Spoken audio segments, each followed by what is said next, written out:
será verdad. InfoSiberia, las noticias en tu celular. Manda tu mensaje de WhatsApp al 11 36 16 00 88 y recibilo gratis todas las mañanas. Dos miradas que se cruzan para hablar de nuestra realidad. Desde la radio y con la enorme posibilidad de comunicarnos con todos ustedes, queremos charlar con la gente, con los protagonistas, con los actores. Diseño Universal.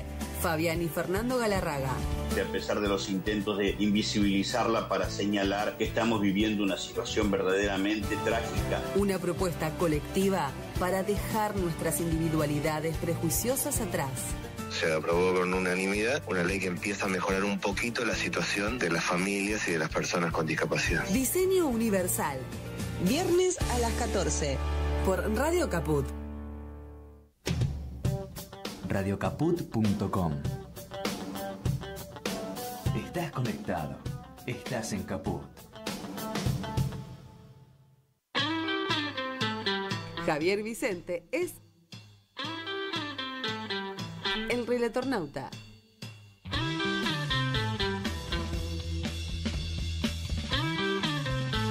El relatornauta. Los martes y jueves a las 15 en Caput.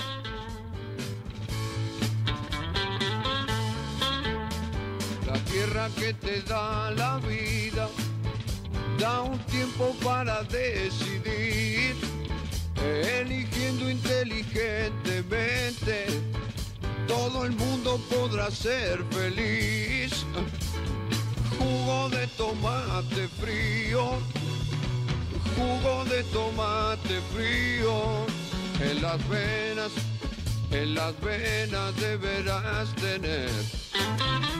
Muy buenas tardes a todos, a todas, a todes. Bienvenidos a nuestro Relatornauta Contraataca, aquí en Radio Caput, como cada martes y como cada jueves, dando testimonio en tiempos difíciles. Hoy en un programa especial, el programa de la soberanía nacional, en el Día de la Soberanía Nacional, recordando aquella enorme gesta de la Vuelta de Obligado comandada por Lucio B. Mansilla, a las órdenes del brigadier general don Juan Manuel de Rosas, contra las tropas anglo-francesas que transitaban el río Paraná, defendiendo la soberanía sobre las vías navegables. ¿Y qué es la soberanía? Porque hoy parece una entelequia, ¿no? Planteada como está planteada desde los cánones ideológicos de los medios del poder. La soberanía no es ni más ni menos que ese concepto que engloba a la patria, esa patria que es la casa de todos, a la identidad cultural de un pueblo, a la decisión soberana de un pueblo de autodeterminarse, de entender que tiene razones para validar esa soberanía y hacerlo de un modo que nos dé la posibilidad a todos de integrarnos en una comunidad. Siempre ha habido dos grandes facciones en la Argentina, no es nuevo lo que estamos viendo. Las facciones y la dicotomía, casi la dialéctica, de una patria para todos o de ser una colonia dependiente. Siempre en ese sentido la facción unitaria ha representado al coloniaje, ha representado a aquellos criollos que nos venden, como decía Jaureche, es peor el criollo que nos vende que el gringo que nos compra. Y la facción federal ha representado todo lo contrario. Por eso no debe ser casualidad que la Vuelta de Obligado fue llevada adelante, esa patriada, por el sector federal, por don Juan Manuel de Rosas, Lucio Mansilla y quienes combatieron por la soberanía en nuestras vías navegables. Por eso hablar de soberanía no es de modé, todo lo contrario, es absolutamente moderno, es absolutamente futurista seguir planteando la necesidad de ser soberanos, más en estos tiempos donde nos gobierna un gobierno que, como yo digo, es una restauración neoliberal oligárquica y que justamente representa los intereses de quienes siempre han estado del lado de la colonia y en contra de la patria, ¿no? Pero, ¿qué tal si lo charlamos con el director de escuelas bonaerenses? Lo ponemos en un lugar de ministro de Educación de la provincia de Buenos Aires, que es el lugar que le corresponde, Alberto Silioni. ¿Cómo te va, compañero y amigo Alberto Silioni? ¿Cómo estás vos? Aquí Javier Vicente, Radio Caput. ¿Cómo andás, Javier? Gracias por la comunicación. Bueno, ¿qué se le enseña a los pibes en las escuelas bonaerenses respecto del Día de la Soberanía, querido Alberto? Bueno, yo creo que se le enseñan esos valores de patria, todavía sigue siendo un valor la defensa de la soberanía. Aquella era una defensa de la soberanía territorial, pero también de la entrada a mansalva de los productos importados, ¿no? Eso se sigue enseñando. Hay también un espacio siempre de la decisión de los docentes respecto del enfoque. No se puede obligar a tener una sola mirada respecto de la historia nacional. Pero bueno, acá en la provincia de Buenos Aires trabajamos e insistimos con que todas las ideas deben converger, pero que el Día de la Soberanía recuerda a un gobierno que se le plantó a las dos más grandes potencias del mundo de aquel momento, Francia e Inglaterra, como decía la milonga, 80 buques mercantes y 20 de guerra, claro, ¿no? Allí en ese recodo del Paraná, llamada Vuelta de Obligado. Ahora, es interesante, Alberto, disculpa que te interrumpa, es interesante lo que señalás, porque justamente la historia es la que nos permite abrevar en esas experiencias de un pueblo que después con el tiempo se transmiten a través de las distintas generaciones. Y todavía no existía la patria como tal, o mejor dicho, todavía no existía la nación como tal, porque sabemos que las provincias son preexistentes a la nación, lo es también la provincia de Buenos Aires, donde se desarrolló aquel conflicto, pero sí ya existía el concepto de patria, porque la provincia de Buenos Aires ya se identificaba como una provincia soberana, ¿no es cierto, Alberto? Sí, por supuesto, bueno. Juan Manuel de Rosas, ¿no? Evidentemente ahí hay una línea, te seguía con atención tu introducción, una línea unitario federal de distintos enfoques de cómo ver la patria. Yo creo que este neoliberalismo, esta derecha extrema, profundiza justamente el colonialismo y le añade a aquella mirada unitaria, aquella mirada conservadora, le añade un concepto de disolución de la sociedad gregaria. Porque Roca, en algún sentido, ese paradigma de aquella campaña del desierto, nos enojamos con Roca en ese aspecto, pero también es el autor de la ley 1420, es el autor de la ley de matrimonio civil que nos hizo romper relaciones con el Vaticano. Digo, era un conservadorismo, era un modo de mirar, pero distinto, le daban valor al Estado todavía, aquel conservadorismo del fin del siglo XIX. Estos tipos de hoy están arrasando todo. La nueva propuesta de la ley de libertad educativa, Javier, es una absoluta vergüenza. Es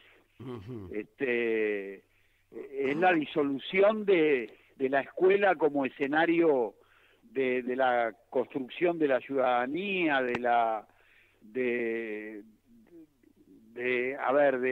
solidaridad, del afecto comunitario. Es decir, el concepto de comunidad está íntimamente relacionado a la soberanía y a la patria, ¿no es cierto? Cuando se pierde el concepto de comunidad... Es interesante esa relación que estás haciendo. Claro. Es muy interesante esta relación que estás haciendo. Sí, viene de la mano el concepto de comunidad con el concepto de de soberanía, viene de la mano. Acá hay un neoliberalismo que está rompiendo no solo lo económico y la entrega y... Claro, está rompiendo con la comunidad, está rompiendo con ese eje primario de cualquier nación que se pueda considerar patria, ¿no? Absolutamente. Yo hoy con un colega tuyo citaba a un filósofo yanqui que se llama Richard Sennett, que habla del pronombre maldito, del nosotros, que es algo que hay que construirlo, ¿no? Un nosotros comunitario, y lo que viene de algún modo a disolver esta nueva mirada sobre el país que tiene el gobierno es eso, ¿no? Es la ruptura de lo comunitario, del lazo social. Por eso es tan importante nunca olvidar estas grandes gestas argentinas, ¿no? Y vos hablabas de Mansilla, hay que hablar de Juan Bautista Torne, que era un marino norteamericano, pero que se puso al servicio de nuestra patria. Bueno, hay que hablar de estas cosas porque son los modos en que nuestros antepasados reafirmaron que esta es una patria no mejor que cualquier otra, pero de ningún modo inferior. Somos todos iguales. ¿Y cómo se hace para...? Vamos a defender esa soberanía, bueno, a los cañonazos, ojalá que nunca más, pero hoy con la palabra, con la discusión, con la escuela, ¿no? ¿Y cómo se hace justamente para enraizar a las nuevas generaciones con esos conceptos, con el concepto de patria, de comunidad, de soberanía, que hoy parecen de modé, que cuando uno ve cómo la Argentina y el gobierno genuflexo se arrodilla frente a los Estados Unidos, frente al imperio, y todo pasa, se naturaliza, como si el concepto justamente del cual estamos hablando, de soberanía, no tuviese entidad, no tuviese cuerpo, ¿no? Mira, yo creo que hay dos lugares de aprendizaje fundamental en la vida de las personas, que es la mesa familiar, Javier, primero, y la escuela, el aula. Sí, la mesa familiar está muy condicionada hoy por los medios, la mesa familiar está muy condicionada, y la escuela, en la escuela no se puede obligar a establecer un solo modo de pensar. Nosotros trabajamos mucho, distribuimos materiales, pero bueno, es evidente que este es un gobierno democrático y que, claro, que hay lo que nosotros llamamos políticas de la subjetividad, que tienen ahí una intimidad donde los docentes pueden establecer o no sus opiniones. Es distinto a una técnica, no es enseñar los diptongos, claro, es otra cosa, te va una pensamiento crítico, ¿no? Sí, te va una definición, claro, más personal, más de tu cosmovisión del mundo. Entonces, bueno, sí, trabajamos mucho en la formación docente, trabajamos en los nuevos docentes, estamos, como vos sabés, creando allí o trabajando en una cátedra de pensamiento nacional. Hemos incorporado la figura que no va a trabajar directamente con las escuelas, pero nos va a ayudar del maestro Galazo. Estamos trabajando en una línea de pensamiento nacional para que los muchachos y muchachas, Javier, que hoy están estudiando como docentes, conozcan estas cosas de la historia para que después las puedan transmitir, porque si no se conoce, si vos en tu preparación, en tu formación, que se llama formación inicial, querés estudiar como maestro, pero nadie te enseñó estas cosas, después no las podés transmitir. Claro. Las tenés que conocer, las tenés que asumir, las tenés que asimilar, las tenés que aceptar como propias, y después serás un maestro que transmita estas cosas. Bien, bien lo decís, a propósito de los maestros, queremos rescatar la decisión que ha tomado la dirección, que vos justamente manejás. El gobernador, al gobernador Kicillof también, acompañarlo en esta decisión de que haya sido rescatado ese gran historiador, analista social y político que es Norberto Galasso, que fue expulsado del gobierno nacional, del lugar que él ocupaba en el Estado, porque en definitiva no es el gobierno, es el Estado, y fue muy injusto lo que se hizo, y queremos felicitar al gobernador y felicitarte a vos, Alberto, por este gesto que han tenido para Norberto Galasso. No, te agradezco en principio, pero ningún gesto, no es un gesto de piedad, es un gesto de convicción de que Norberto Galasso es uno de los grandes historiadores argentinos, vivo, que sigue produciendo, que sigue pensando y que sigue prestigiando una mirada de nuestra historia. Y nosotros eso, por supuesto, lo vamos a defender, lo vamos a proteger. Así que es lo que debemos hacer, Javier. Norberto es alguien que durante mucho tiempo pensó la historia nacional. Vos lo citabas a Jauretche en algún momento, un gran difusor del pensamiento de esos malditos, como él lo llama, ¿no?, que quedaron relegados de la historia. Y el peronismo sigue siendo, de hecho, el hecho maldito del país burgués, ¿no? Aunque hoy haya tanta confusión en el campo nacional y popular, Alberto. Sí, tenemos que clarificar un poco y no perder el sentido de quiénes somos. Por ahí anda otro partido centenario al cual yo le tengo respeto, que es el radicalismo, que ya no sabe qué es, y el peronismo tiene que construir, seguir reconstruyendo su identidad, que debe ser una identidad que pueda escuchar otros puntos de vista. No puede ser lo mismo que la identidad de 1945, pero sí deben ser las mismas las banderas, las convicciones. Claro. 100 años después seguramente el mundo te exige otra cosa, o 80 años después, pero las convicciones deben estar intactas, y eso tiene que ver con la claridad doctrinaria, ¿no? Porque el desafío sigue siendo el mismo, patria o colonia. Y en ese sentido, ¿cómo compatibilizar las redes sociales, los nuevos instrumentos de comunicación con esos conceptos, ¿no? Tarea difícil hoy por hoy, sobre todo de cara a las nuevas generaciones, Alberto, ¿no?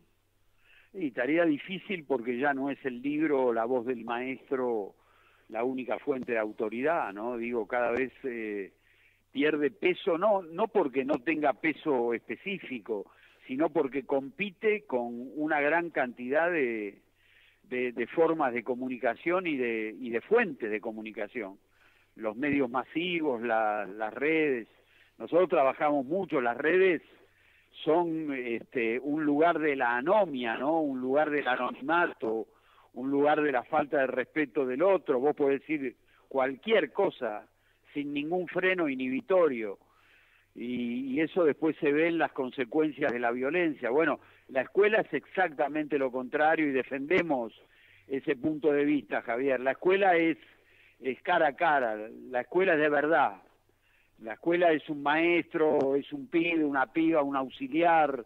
Las relaciones son ahí, frente a frente, y eso es el escenario de la verdad, la escuela. Las redes son mentirosas, ¿no? Te falsean las identidades, te plantean mundos ideales que no existen y te agreden a mansalva, claro, rompiendo mucho la salud mental de los pibes. Claro, ese espacio público que es tan necesario que sea lo más transparente posible. Ahora, ¿qué pasa en nuestro país? Que todos estos grandes líderes que han dado lo mejor de sí en defensa de la soberanía, de la patria, del pueblo argentino, que terminan todos igual. Rosas exiliado allí en Inglaterra, en Southampton, San Martín ni hablar. Más acá lo que ha pasado con Hipólito Yrigoyen, con Perón, ahora con Cristina, todos perseguidos, ¿no? Se ve que en somos ese sentido... una sociedad medio caníbal, ¿no? Una sociedad muy intolerante. Yo pienso en otro líder y que es político en otro sentido, que es Francisco. Sí.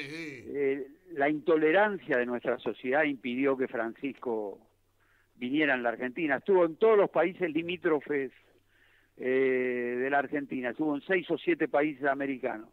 No estuvo en Uruguay y no estuvo acá, pero estuvo a 15 minutos de avión de acá y es obvio que quería venir. No pudo venir porque es esa sociedad que vos describís, que es intolerante, que hace que bueno, si San Martín murió donde murió, de ahí para abajo todo es esperable, ¿no? Claro. Rosas, Irigoyen, un gran líder. Te voy a poner otro que tiene un origen distinto, pero Ilia, que más allá de su legitimidad de origen hizo un gobierno democrático, honesto, que lo sacaron a patadas. Digo, hay una falta de respeto a esas figuras que me parece que... No, y yo creo que es nuestra clase dirigente, Alberto. Lamentablemente tenemos una clase dirigente que no cree en su propio país ni en su propio pueblo. Ese ha sido tal vez el gran problema de la Argentina, ¿no? Sí, alguien dice que tenemos empresarios que no terminan de constituirse en clase dirigente, no son mercachifles que buscan el dinero, no tienen una mirada de burguesía nacional que tantos autores nuestros rescataron durante tanto tiempo, ¿no? Que es, a ver, el que se dedica a la industria, al comercio, es lícito que piense en ganar, pero hay muchos tipos, grandes empresarios, grandes industriales nacionales, que sin dejar de ser industriales pensaban primero en la patria, ¿no? Bueno, eso sí que se perdió. Hay un mundo interconectado, el mundo financiero, hay hoy unos valores que sobre los cuales cuesta mucho más construir no solo soberanía, sino identidad nacional. Alberto, como siempre es un placer y un gusto charlar contigo. Felicitaciones por el trabajo que desarrollan allí en la provincia de Buenos Aires, sosteniendo en alto las banderas pese a las dificultades de estos tiempos. Te agradezco mucho, Javier. Gracias por vos, gracias a vos por la comunicación, siempre a disposición. Un abrazo grande, Alberto Silioni, el director de Escuelas Bonaerenses, charlando con nosotros, hablando de la soberanía en el Día de la Soberanía, y también a propósito de algo que aquí en Radio Caput sentimos muy especialmente, porque desde aquí, desde esta radio, se realizó la campaña para advertir lo que estaba pasando con Norberto Galasso, que estaba siendo expulsado por el gobierno oligárquico de fachada anarcocapitalista, había sido expulsado de su lugar en el Estado, que también lo merecía. Y bueno, por suerte la provincia de Buenos Aires escuchó y a tiempo tanto el ministro Silioni como el gobernador Kicillof atendieron la cuestión y hoy Norberto Galasso es parte entonces de la estructura del gobierno de la provincia de Buenos Aires. Ahora vamos a intentar llamarlo al gran Galasso a ver si nos atiende en este día tan importante, en el Día de la Soberanía Nacional. Y hablando justamente del Día de la Soberanía Nacional, hacemos un repaso a través del video, en este caso del canal Encuentro, acerca de por qué hoy es el Día de la Soberanía Nacional, 20 de noviembre. Cada 20 de noviembre es un canto a la resistencia, a esa bravura criolla que supo plantarle cara al afán invasor de las grandes potencias. Es el aniversario de la batalla de la Vuelta de Obligado y Día de la Soberanía Nacional. En 1845, las fuerzas anglo-francesas llegaron a nuestras costas con el pretexto de mediar en el conflicto entre Buenos Aires y Montevideo, aunque lo que pretendían era asegurarse el libre tránsito por nuestros ríos interiores para poder comerciar a sus anchas. Para impedirles el paso, el gobernador Juan Manuel de Rosas escogió un paraje cercano a la localidad de San Pedro, donde el río Paraná se angosta y forma un recodo que dificulta la navegación, la famosa vuelta de Obligado. 4 baterías de cañones, 3 líneas de gruesas cadenas tendidas de costa a costa y poco más de 2.000 hombres eran nuestra única defensa. Se sabía una batalla perdida, pero las batallas perdidas son, a menudo, las que se pelean con mayor valentía. El combate duró todo el día. La escuadra enemiga, superior en número y armamento, finalmente logró quebrar el piquete. Pero la derrota militar argentina se convirtió en victoria diplomática al motivar la admiración y el apoyo internacional, mientras que los invasores debieron reconocer nuestra condición de nación libre e independiente. En 1973, por iniciativa del historiador José María Rosa, se declaró el 20 de noviembre Día de la Soberanía Nacional. Esta ley fue anulada durante la dictadura militar, pero en el 2010 fue restablecida. Durante los festejos de ese año se inauguró en el sitio histórico el monumento a la batalla de la Vuelta de Obligado. Ahí se levanta, orgulloso, para recordarnos todos los 20 de noviembre y todos los días que la materia prima con la que se construyó la patria fue el heroísmo. Buenísimo este material documental del canal Encuentro, ¿no? Y recordar que fue justamente Cristina Fernández de Kirchner quien volvió a instaurar el feriado nacional que había sido dado de baja por la dictadura militar del 20 de noviembre como Día de la Soberanía Nacional. Y se construye soberanía permanentemente. Los trabajadores del Estado, por ejemplo, construyen soberanía día a día, minuto a minuto, haciendo su tarea encomiable de ser verdaderos servidores públicos a pesar de que se los estigmatiza, se los persigue, se los demoniza. Y hoy son las principales víctimas del ajuste, sin lugar a dudas, ¿no? Y ayer tuvieron una gran jornada los trabajadores del Estado a través de su representación gremial, la Asociación de Trabajadores del Estado, con una movilización al Ministerio de Trabajo en contra de la reforma laboral. Y a propósito de eso, la hemos convocado a Mercedes Cabezas, que es secretaria adjunta nacional de ATE. ¿Cómo te va, Mercedes? Gracias por atenderme. Soy Javier Vicente. Aquí estamos en Radio Caput. ¿Cómo andás? ¿Qué tal? Bien, bien. Ahí no se te escucha bien. A ver si me recibís bien ahora, Mercedes. A ver, ahí. Ahí te escucho mejor, Decíamos, Mercedes, que los trabajadores del Estado construyen día a día soberanía, ¿no? A pesar de que están siendo agredidos por esta derecha que gobierna hoy la Argentina. Sí, permanentemente, desde que asumió Javier Milei y el equipo de destrucción del Estado, como me gusta decirle a mí, la realidad es que lo primero que hizo fue reconocer que venía a destruir la política pública y el Estado en su conjunto, y que además el Estado para él era el mal de la sociedad, por lo tanto ganó por canales democráticos, pero intenta destruir la democracia. La está destruyendo, de hecho, ¿no es cierto? Porque yo creo que el contrato social democrático de la recuperación de nuestra democracia desde el año 83 para acá está absolutamente estallado, ¿no? Y en ese sentido también la relación con los trabajadores del Estado, Mercedes. Sí, por supuesto, porque la relación con los trabajadores del Estado se da a partir del fortalecimiento de la política pública para avanzar en la nivelación de la desigualdad estructural. Nosotros estamos en contacto con el pueblo permanentemente.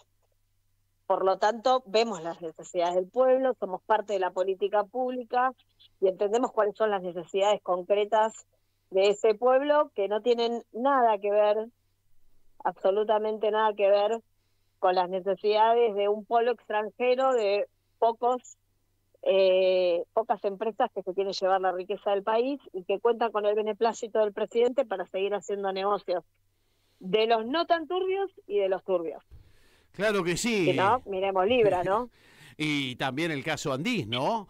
Donde evidentemente quienes hablaban peste del Estado lo están utilizando para llenarse los bolsillos, ¿eh? La verdad que en ese sentido vale hacer, digamos, el destaque de cómo se dan estas contradicciones. Ustedes ayer hicieron una gran movilización a la puerta del Ministerio de Trabajo, un ministerio que ya no es tal, hoy es una secretaría, a propósito de la reforma laboral. Ayer decía bien Aguiar que el jefe de gabinete, el actual jefe de gabinete Adorni, decía, pero no está en discusión la ley de los trabajadores del Estado, ¿no es cierto? Sin embargo, él señalaba que sí, porque muchos de los empleados del Estado hoy en día están bajo la modalidad de la ley de contrato de trabajo, Mercedes. Bueno, lo que pasa es que los funcionarios de este gobierno, a pesar de que hace 2 años que cumplen funciones, no tienen ni idea de qué es lo que pasa, de qué es lo que hace, de para qué sirve el Estado o para qué debiera servir, o qué tipo de nación queremos construir a partir de qué tipo de Estado, ¿no? Entonces es muy difícil que den declaraciones, ¿no? Porque en términos concretos, todas las empresas públicas se rigen por la ley de contrato de trabajo, pero además todos los convenios colectivos que son anteriores a 2006, porque el decreto 214 es /06, por lo tanto es del año 2006, que es el decreto que regula las relaciones del trabajo en el empleo público.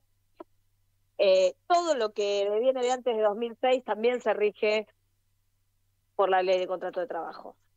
O sea, no es que no nos compete, pero de igual manera, las relaciones del mundo del trabajo dependen de la política pública. Por lo tanto, para poder implementar la reforma laboral, tiene que haber un ministerio o secretaría para ellos de trabajo que funcione de acuerdo a las reglas del mundo laboral. Y lo que ellos intentan hacer, por eso fuimos a la Secretaría de Trabajo, es eliminar la función de fiscalización del ministerio. Porque eso controla a sus amigos, que son los grandes empleadores de las multinacionales que intentan favorecer con la concentración de capital. Claro. Y los ponen a los trabajadores del Estado en la pica, digamos, ¿no? Para terminar victimizándose ellos y echándole la culpa de los problemas del Estado que ellos mismos generan a los trabajadores. Es insólito, ¿no? No tienen noción de Estado, pero tampoco tienen noción de nación, digamos. Yo siempre doy el mismo ejemplo, ¿no? El presidente en todas sus alocuciones dice... viva la libertad, carajo. Claro, lo que no explica es que la libertad es nada más que para los que la pueden pagar, pero además en ningún momento dice viva la patria, porque él no cree en la patria. Claro. Él no cree en el concepto de patria desde la mirada de la soberanía, desde la mirada de la producción, desde la mirada de el incentivo al crecimiento y al desarrollo económico del país en función de la región y por lo tanto el crecimiento y el desarrollo económico de la región en función de la economía global. Claro. No creen eso. Entonces es muy difícil defender lo que uno no cree en la naturaleza de la economía y de la política. Y los trabajadores del Estado sí creen en la necesidad de ser servidores públicos, ¿no es cierto, Mercedes?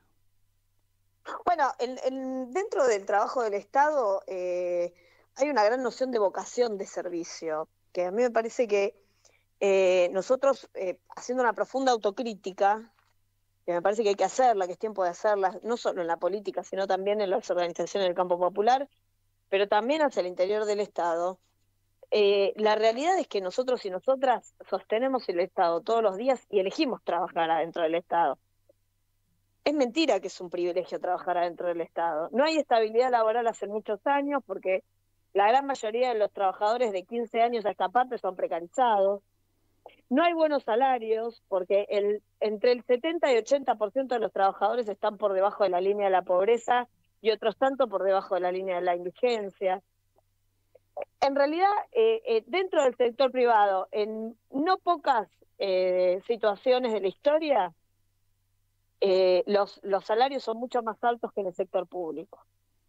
Entonces no es un privilegio trabajar en un Estado, es una decisión de vocación de servicio.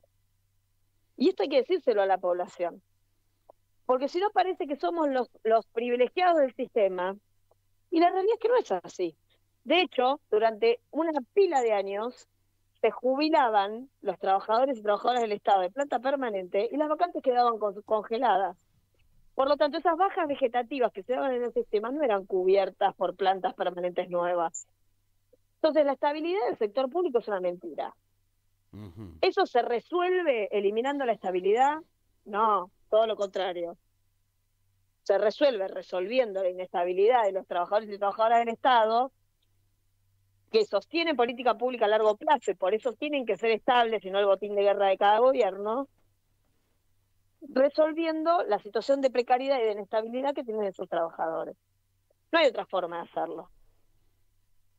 Claro. Hoy ATE, sin lugar a dudas, vuelve a ser vanguardia de lucha como lo fue en los 90, cuando sobre todo algunos sectores del movimiento obrero organizado, la CGT específicamente, vuelve a meter la cabeza bajo la tierra como el avestruz, ¿no? ¿Qué crees que va a pasar? Porque uno lo que advierte es que la conflictividad social va a escalar tarde o temprano y más allá del resultado electoral que parece haberle dado un espaldarazo al gobierno, Mercedes. Mira, respecto al resultado electoral, yo le recuerdo a los argentinos y argentinas que con un fuerte apoyo popular, Cristina Fernández de Kirchner, 3 meses después de ganar la elección, perdió con la 125. Por lo tanto, la reforma laboral no está ganada. Es una mentira. Pensar que que la situación electoral es un cheque en blanco es un error. Es un error para todos los gobiernos, no es un error para este. Es un error para todos los gobiernos. Primero porque lo que hay que analizar también es la situación de deserción democrática de elecciones que son obligatorias, ¿no? Claro. Lo primero que habría que analizar es eso. Después habría que analizar si las personas que fueron a votar efectivamente sabían lo que tenían que hacer, porque gran parte de los votantes tuvieron su voto anulado por haberlo emitido mal. Entonces, me parece que hay que hacer un análisis respecto de eso. Porque si no, todas son pálidas y resulta que se pierde una elección porque en realidad decimos que hay un apoyo mancomunado al gobierno que yo creo que no es tal. Y respecto de la situación social, la verdad es que yo lo que avisoro es un diciembre muy conflictivo. Sobre todo si intenta tratar rápidamente la reforma laboral, eso no va a ser tan fácil ni tan rápido. Ahora, también hay una realidad.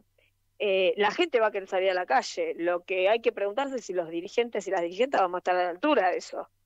Porque al día de hoy yo no veo a todos los dirigentes en la calle, pero sí veo a la gente que se viene y se solidariza con ATE, que sí está en la calle. Ayer la movilización fue multitudinaria, no solo de trabajadores y trabajadoras del Estado. El apoyo social, eso vos lo medís cuando estás en el medio de una movilización y en vez de putearte, el que pasa con el auto te aplaude. Bueno, lo que está pasando es que hay una suerte de aceptación social ante el reclamo que entienden que es justo. Entonces, lo que me parece es que tenemos que tener un campo popular con organizaciones a la altura de las circunstancias. Ayer decía Aguiar en su discurso allí frente al Ministerio de Trabajo que ATE va a estar en la calle y si es necesario, porque el gobierno lleva el debate en extraordinarias sobre la reforma laboral a Navidad, Año Nuevo, también estaremos en las calles en las fechas de las fiestas, ¿no? Bueno, nosotros tenemos, ya hace 2 años que estamos en la calle desde que asumió este gobierno, sin cesar, digamos, y tenemos una amplia trayectoria de pasar fiestas ocupando organismos públicos, así que claro, calculo que eso no va a ser un problema. Pero porque además la verdad es que tenemos un gran sentido de pertenencia con el Estado, pero también un gran sentido de la responsabilidad ciudadana. Y la verdad es que una vez que la destrucción comenzó, la reestructuración y la reconstitución de un Estado de Derecho es mucho más difícil. De hecho, el presidente... Entonces, lo que hay que evitar es la destrucción. Claro, de hecho el presidente amenaza con más reformas, con más ajuste, con más despidos en el Estado. Siempre aprovechan el verano estos muchachos cuando parece que la sociedad está con la guardia baja, ¿no? Sí, bueno, porque en realidad las peores normas de la Argentina se han aprobado entre gallos y medianoche o a fin de año o a principio del año siguiente en extraordinarias. Lo que hay que hacer es estar atentos y entonces seguir construyendo desde una mirada de soberanía y de construcción colectiva las condiciones que permitan que esto no pase. Mientras tanto, los trabajadores del Estado siguen sin paritarias, los sueldos congelados, sueldos que hoy en la mayoría de los casos están por debajo de la línea de la pobreza, ya no solo de la pobreza, casi que de la indigencia, podríamos decir, Mercedes. No, casi no, podríamos decirlo tranquilamente, los trabajadores civiles de las Fuerzas Armadas cobran entre 450 y 500 mil pesos. Con eso no vive nadie. En una Argentina donde la canasta básica está arriba del 1.500.000 pesos. Claro. Entonces, la realidad es que no se puede sobrevivir ni siquiera de esa manera. Las condiciones de existencia, diría Marx, están amenazadas en un esquema de esas características. Totalmente, totalmente. ¿Vos crees que la nueva conducción de la CGT va a tomar nota de esto? ¿Va a entender de que no hay canales de negociación posible con un gobierno así y que va a haber que defender los derechos conquistados porque los quieren conculcar? Bueno, la conducción de la CGT es una conducción muy nueva, joven, que le da aire fresco. Tenemos esperanza en eso. Nosotros estamos tendiendo puentes desde la CTA Autónoma, desde la CTA de los Trabajadores sí que también se están tendiendo, y creo que vamos a intentar seguir abonando a la construcción de un campo popular unificado. Después, esperamos que haya saltos cualitativos. Si los van a ver o no te lo podría decir porque es muy nuevo todo. Claro. Por otro lado está la persecución que ha desatado el gobierno contra los dirigentes, como en el caso de Aguiar, ¿no es cierto? A quien han denunciado penalmente, o por lo menos lo ha hecho, o lo ha intentado hacer la ministra Bullrich. Que no es el único, tengo que decirte, que para mí es una barbaridad lo que ha hecho, porque claro, se preocupa por denunciar al secretario general de ATE, pero no se preocupa por denunciar a Karina Milei, ni por el 3%, ni por la estafa de Libra, después de que vimos un informe lapidario con el presidente y lapidario con Karina Milei.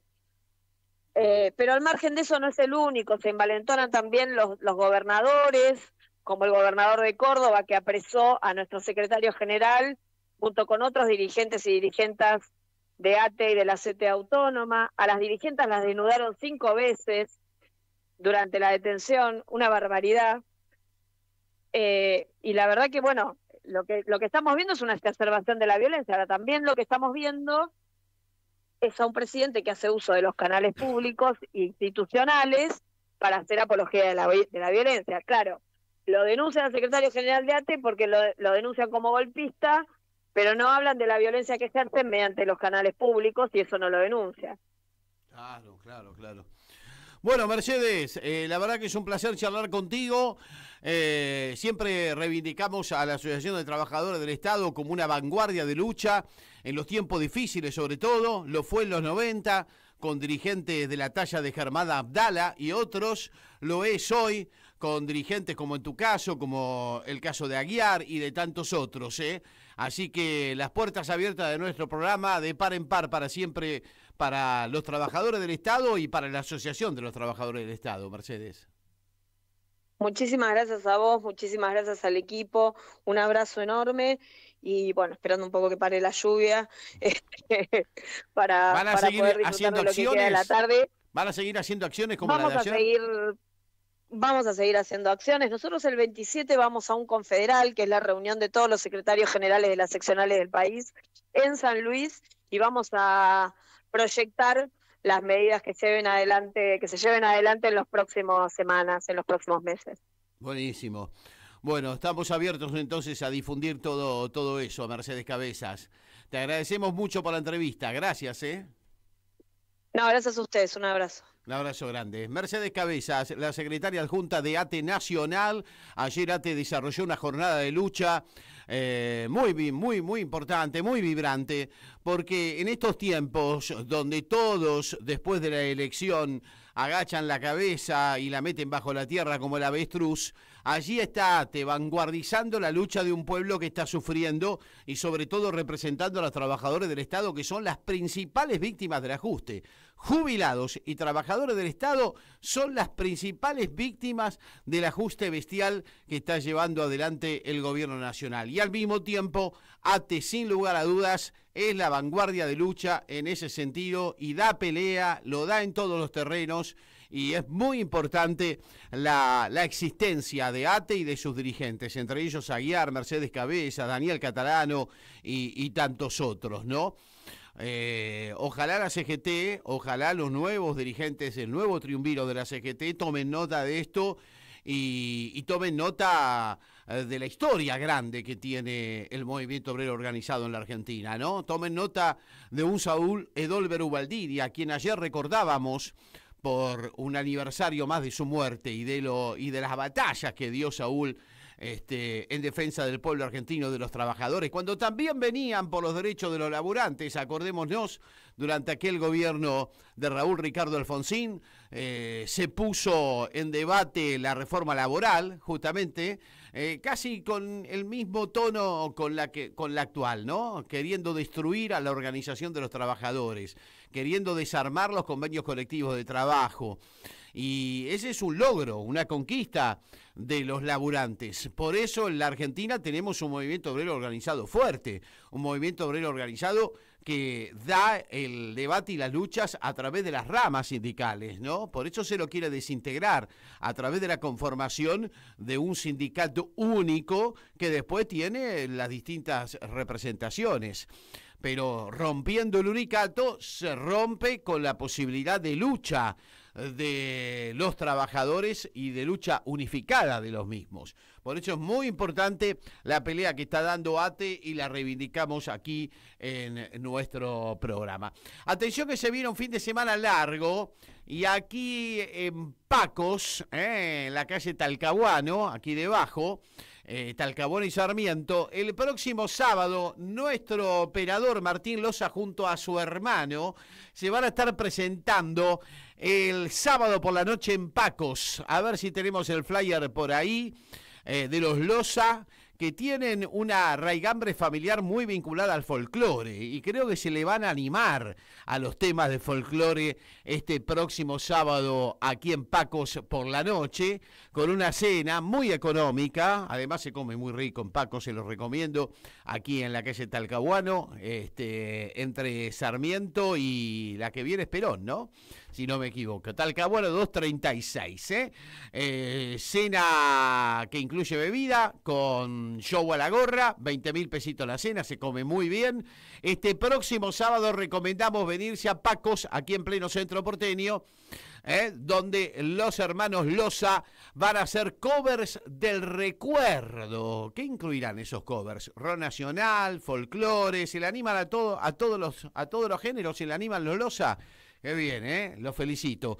No se lo pierdan este próximo sábado, en el sábado del fin de semana largo, porque es feriado mañana viernes, lo va a hacer también el lunes. Así que bueno, la propuesta para este sábado aquí en Pacos, en Talcahuano 236, donde van a estar los hermanos Loza actuando en vivo y en directo. Se los recomiendo, sobre todo Martincito, que es nuestro operador técnico. Y con música nos vamos del programa de hoy, para reencontrarlos el próximo martes. Nos vamos con Alfredo Citarrosa, interpretando al gran Alberto Merlo, que fue quien creó el tema de la vuelta de obligado, ¿no? El famoso tema de los 20 de guerra vienen. Bueno, esa samba hermosa la creó, y dio el gran Alberto Merlo, y Alfredo Citarrosa se mandó una interpretación de ese tema espectacular en vivo y en directo en un programa de televisión. Hemos rescatado ese momento histórico, hemos rescatado ese audio y video histórico del gran Alfredo Citarrosa, que recordemos llegó a la Argentina como locutor, se inició como locutor aquí en la Argentina, ha llegado desde Uruguay, pero después cuando lo escucharon cantar dijeron, este tipo tiene que cantar, y se convirtió en el magnífico intérprete que todos conocemos y uno de los grandes de la historia del folclore rioplatense. Nos vamos con el gran Alfredo Citarrosa interpretando La Vuelta de Obligado. Nos reencontramos el próximo martes, el sábado la cita acá en Pacos, en Talcahuano al 200, para escuchar a los hermanos Loza, y el reencuentro el próximo martes. Gracias, Martín, por la operación técnica. Ya viene la batalla de Del Prado. No se la pierdan, no se pierdan al gran Horacio Del Prado y sus entrevistas magníficas. Y nos vamos con el gran Alfredo Citarrosa.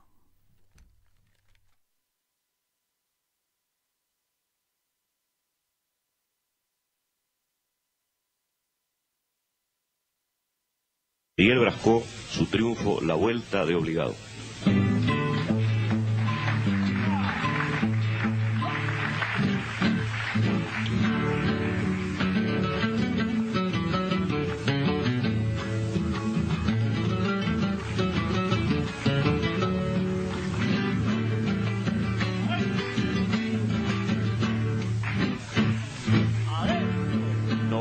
buques mercantes, 20 de guerra, 20 de guerra.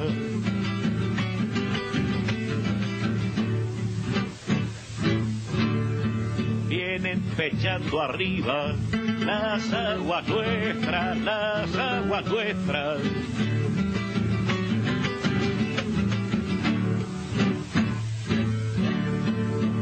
De guerra vienen con sus banderas, con sus banderas.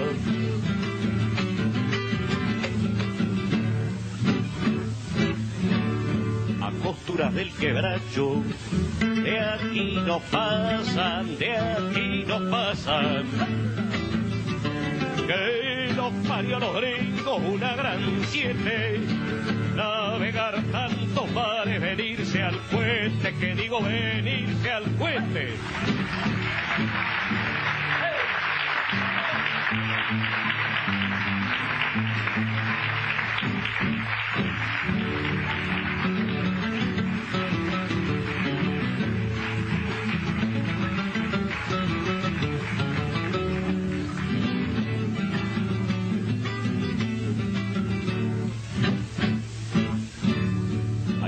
Con los franceses, quien los pudiera, quien los pudiera.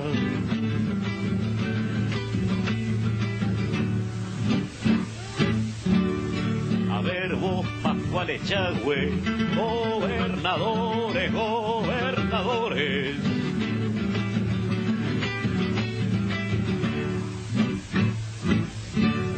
Que no pasen los franceses, paran al norte, paran al norte.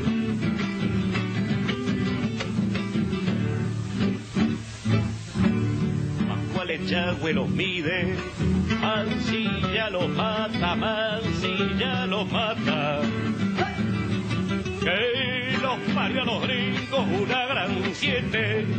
Navegar tantos mares, venirse al puente, que digo venirse al puente.